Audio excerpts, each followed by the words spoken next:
Guys, welcome back to the channel. So after some days ଆମ ନଈରେ ପାଣି ଆସୁଛି ତ ବ୍ରାହ୍ମଣ ନଦୀ ପାଣି ଆସୁଛି ତ ୟୁ କ୍ୟାନ୍ ସି ତ ଲୋକ ବି ସବୁ ଭିଡ଼ ହୋଇଛନ୍ତି ବିକଜ୍ କେତେ ଦିନ ପରେ ଆସୁଛି ପାଣି ତ ଏଠି ମାଲ କରିକି ବି ପାଣି ସବୁ ଆଗକୁ ନେଉଛନ୍ତି ଅଳ୍ପ ବହୁତ ଆସୁଛି ମାଛ ବି ଧରୁଛନ୍ତି ସୋ ଲେଟ୍ସ ଭିଜିଟ୍ ଦେଖିବା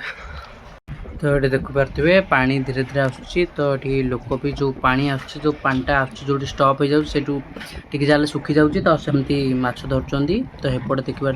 एपटे माछ धरुंच एंड ये भी आमर जड़े माछ धरुंच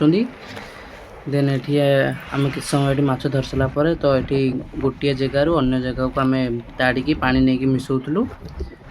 आज यू कैन सी देखिपे तो आम ये एपट पानी ताड़ी नहीं सेपट जो खाल अच्छे से पानी आम एमती मिसौलु सब सम काइंड ऑफ एक्सपीरियंस से सब ये करूँ देन ये यू कैन सी तो पूरा होलटा आम पूरा ताड़ी एपटू सेपटू नौचु तो लास्ट को मु पूरा टोटाली होल लास्ट क्लिप रे रखी तो you can see that was it for the video जदि वीडियो भल लगी do like share and subscribe for more videos.